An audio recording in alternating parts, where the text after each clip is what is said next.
Let's make a potholder on the Potholder loom. This is a 19 peg design on an 18 peg loom, and we're going to make the Diamond Buffalo Potholder. It shows a design of alternating colored diamonds on a checkered background. This easy loom weaving pattern is reversible. It makes a great gift.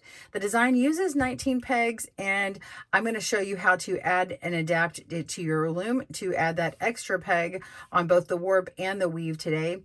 You can find a detailed chart of this design at Piglet's Potholder Patterns, Diamond Buffalo, shared with permission under Creative Commons. Let's begin our tutorial.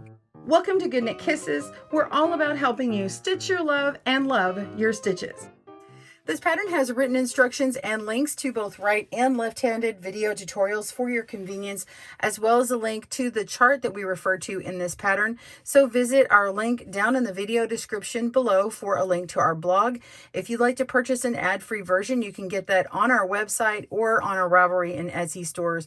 We will not be publishing the Creative Commons chart.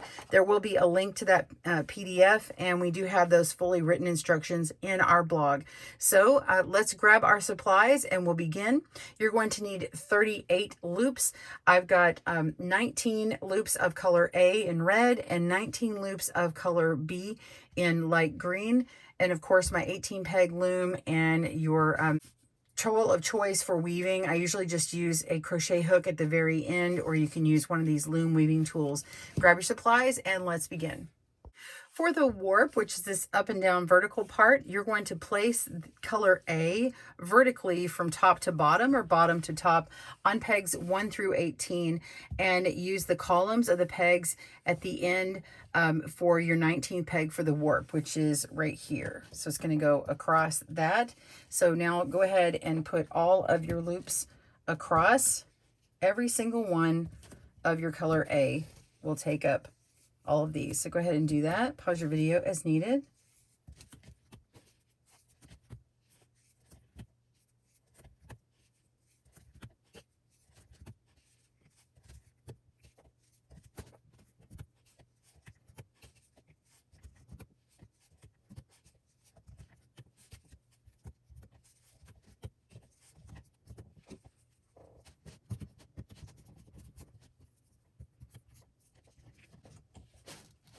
Okay, so I've put these on the end here like that, and that is how I solve for my 19th column. And then we'll do something a little different when it comes to the end here. And in the very end of our video, I'm going to show you how to use this technique of laying it on these last pegs as your last column when you're binding off. So it's actually going to be solved in the bind off. Now there's another way that you can work the 19th peg by screwing in an additional pair of pegs in the middle here or somewhere on the end. I don't actually like that. I don't want to mess with my loom that way, but other people have. I've got another video showing the same technique, so I'll link that down below if you want to see another potholder made with 19 pegs using this technique. All right, let's begin on our weave. For our weave, we're using all of our color B loops for these rows. Row 1, we're going to weave over 1, under 1, over 1. So let's do that now. Make sure to go under both loops. So we're going over the first, under the second, place that, and over this third. And then we're going to go under 3, and then over 1, under 1, over 1, under 1, and then over 3. So mark those 3. 1, 2, 3. And then under 1, over 1. Mark that. And then under 3.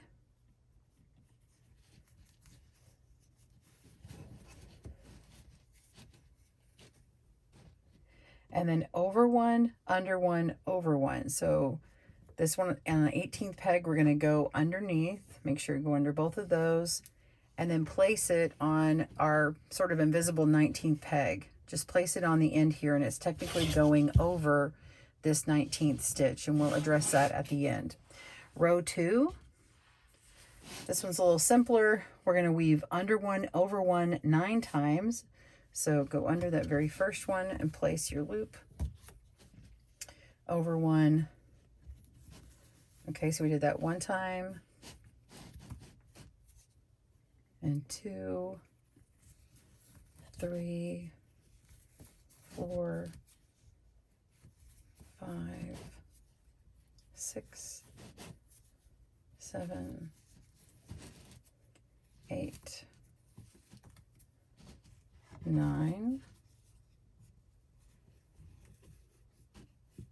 So we're going over this last one here, and we're going to go under this one on the end. So we're going to pick these up and slide it underneath. There we go. See how it's still going to be like this. Don't worry about this outside part right now. Go ahead and push all those up, making room because we're going to crowd in 19 through here. All right, so pick up another one, and row 3, we're going to weave over 1, under 1 9 times. So the opposite. So over this first one and under the second. Okay, that's the first time. So that's 1. There's 2, 3, 4, 5, 6, 7, 8, 9, and then place it on that last peg there. Okay, row 4, I have to pay more careful attention to this one. We're going to weave under 1, over 1, under 1. So go underneath that first, over the next, and under that third. And then weave over 3. So we're going to mark 3. And under 1, over 1, under 1, over 1, and then under 3,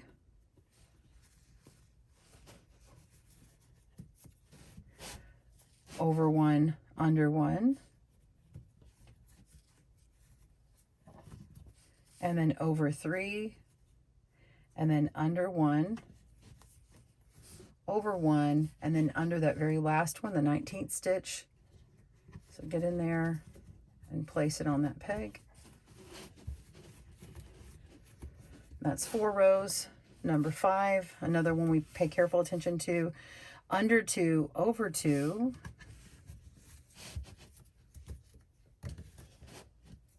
Over 2. And then under 1.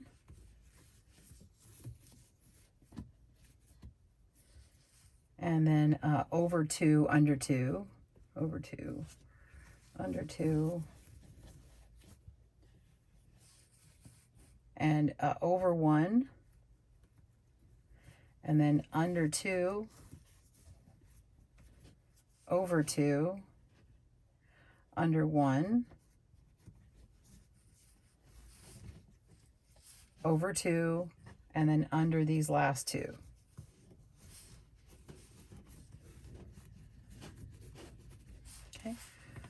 Row 6, 7, 8, and 9, we're going to go backwards. So we're going to make row 6 like row 4, row 7 like row 3, row 8 like row 8 like row 2, and row 9 like row 1. So you'll see them kind of go backwards and ease. So just look back at your written pattern to see that. Row 6 is like 4. So we're going to go under 1, over 1.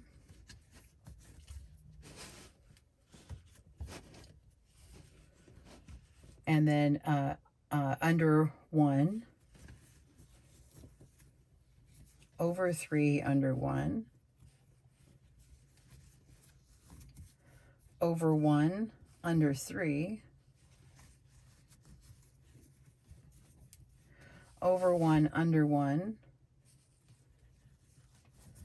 over 3, and then under 1, over 1, and then under 1.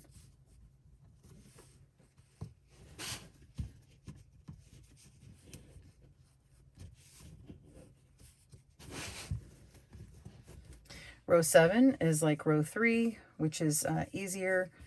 We're going to do over 1, under 1 9 times. So it's over 1, under once. There's 2, 3, 4, 5, 6, 7,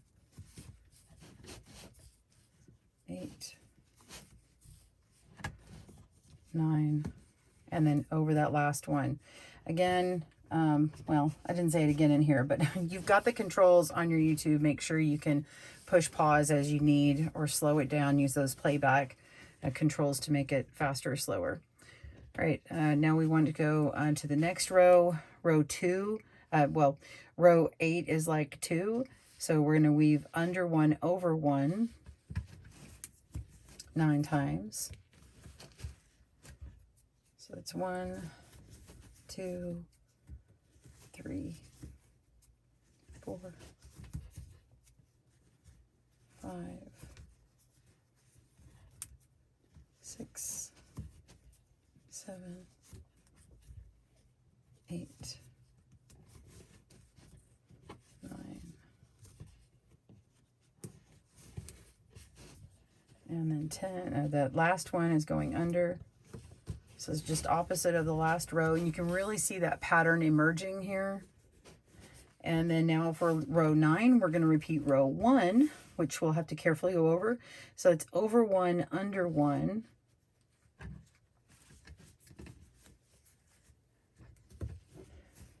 And then over 1, under 3.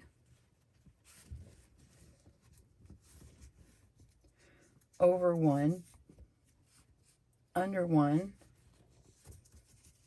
Over 3, under 1, over 1, under 3, over 1, under 1, and then over that last one.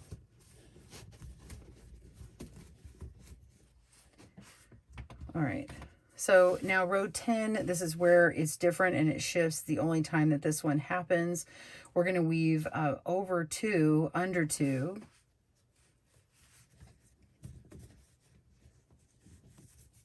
this is where our pattern is going to shift and continue a repeat. So we have to have this sort of midpoint. So that's over 2, under 2, and then we have over 1, under 2, over 2, under 1, over 2, under 2, over 1, under 2, over 2.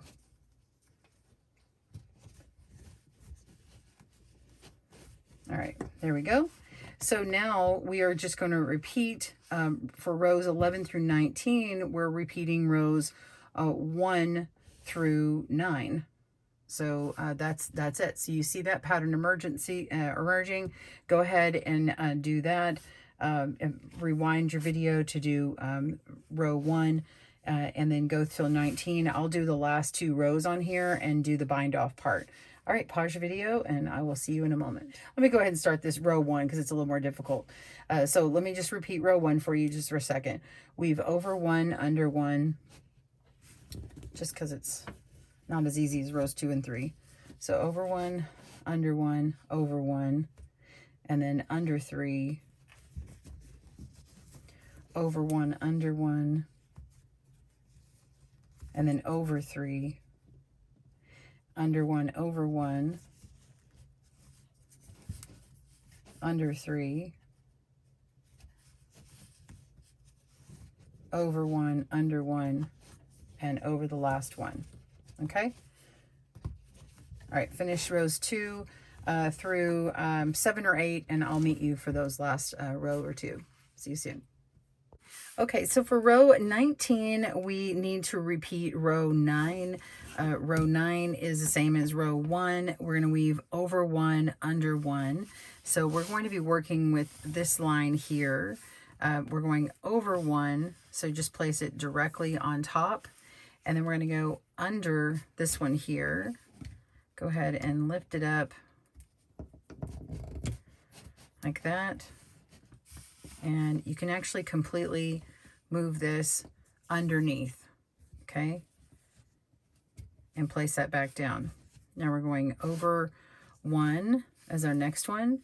and we're going to go under 3. So pick up these 3 here. Oops. 1, 2, 3, and then lay this down. If you need to stretch it across and hold it, that's fine. Lay these down. Oops. Okay, and then we're going over 1, under 1. So skip this one and go under 1 and set it down and place this. And by the way, this is doubled up over here on purpose. We're ignoring this for now and going ahead and making these where there's only one single loop across here, and we're going to fix this side here in a moment. Okay, so we've gone under 1. Now we need to go over 3, which is obviously easy to skip. Then we're going to go under 1. So skipping those 3, go under this one.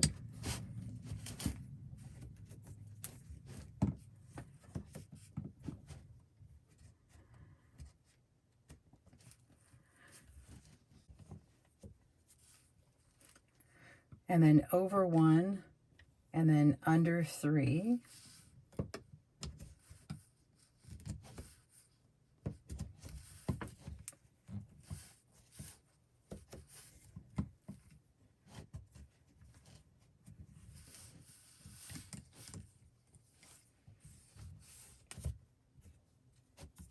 And then over 1 and under 1 and then over 1. So we're just going to go under this 18th one here.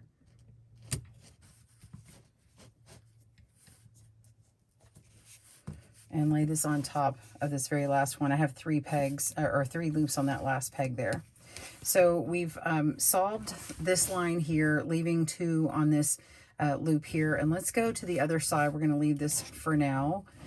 And this one, this column here where we had the 19th warp, we want to solve these and have some of them go behind them. So this top one up here was this part here was supposed to go over this last one. So we're going to leave that alone and leave double on these end pegs. Our second one is supposed to be going under this one, so we're going to pick it up and let this warp go underneath this peg like that, and then lay it back down. And then this next one, we're just going to push it to where it goes behind, because it's going to go on top. All right, then the next one, the 4th one down, we're going to go, it's supposed to go underneath. So we're going to pick that up and go under, but it actually happens on number 4, 5, and 6. So we're going to pick up all 3 of these and let this fall under.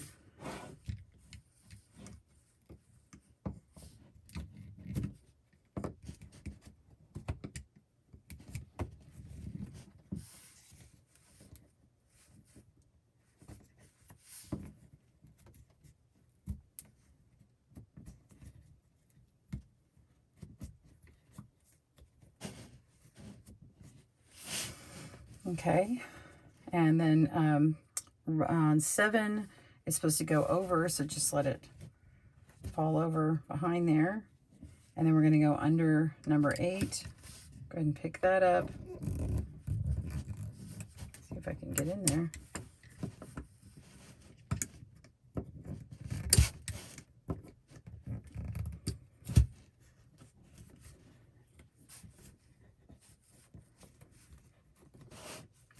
And then 9, they're supposed to go on top of all, the next 3. So 9, 10, 11. So it goes on top of those. And then under this next one, 12, and over 13. And then, so we'll go ahead and do this and just pick this one up. You can pinch it with your fingers. That might be easier. There we go. Let it pop under, and you can go actually around these 2 here. Do the same thing. And then now we need to go underneath the next 3, these 3 here. So we're going to pick all those up.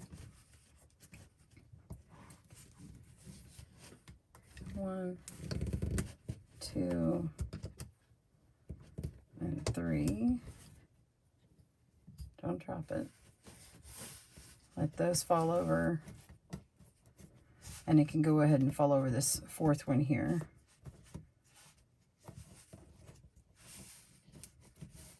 There we go.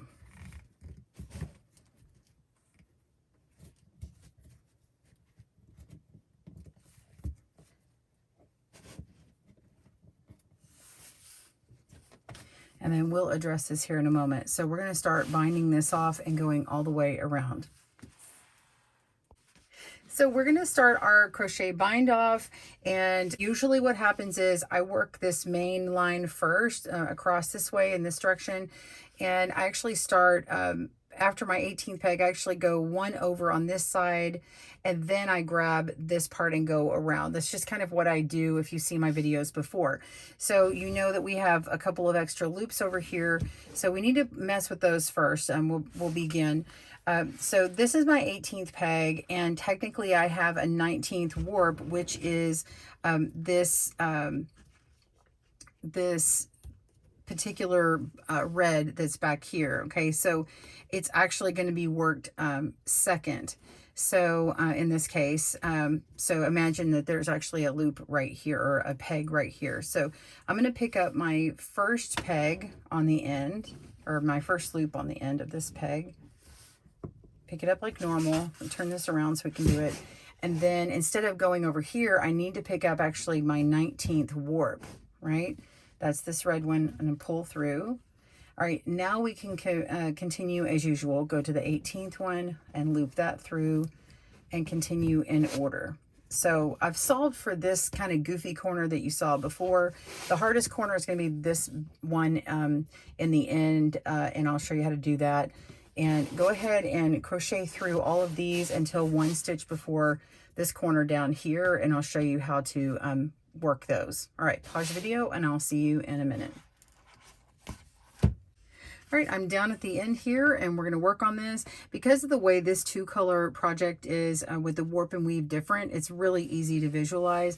I've picked up my 18th peg here now. I'm just going to loop that on through, and now I need to pick up my 19th weaving loop that's going this direction. So that's actually this green one right here on top. So we're just going to pick that up and loop it through.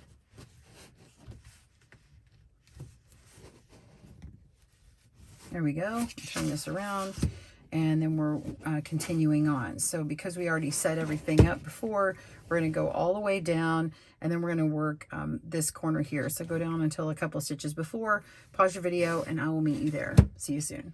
We're down at the end. I put this back on my loom so I can move this around and show you.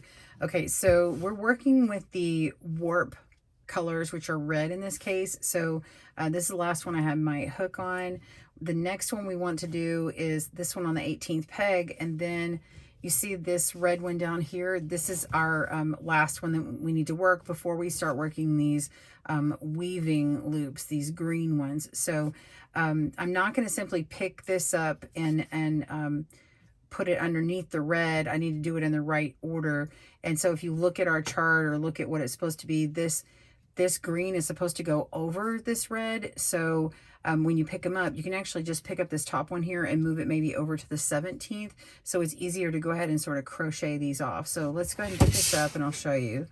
So we're going to pick up this peg, this loop here, go to the 18th one, loop it through. Now we're going to pick up our 19th one, which is this red or whatever color you got. And then loop that through. Okay. And then I'm going to move this back. Okay, so this is our 19th of the weaving loops, and so that's the next one, not the one below. So we just simply pick up that green one and loop that through. So you got them in the right order of operations. Okay, then we go to our 18th and pull that on through. I'm gonna turn this around, might be easier. And so really you're just on the straightaway. You're finished with all the complicated parts. And now we just go all the way down to the very end. I'll show you how to finish that one off. All right, pause your video and I will see you there. Okay, I have my 2 last loops. I'm gonna go ahead and pull that through. And if you remember, I like to grab that last loop earlier. So that's actually this last green loop here. I started with one of my weaving loops first. So I'm going to loop that through so it connects that corner. And then I'm going to go ahead and hand block, just pull this away. I'm going to just kind of pull and hand block this before I get it off of the hook here.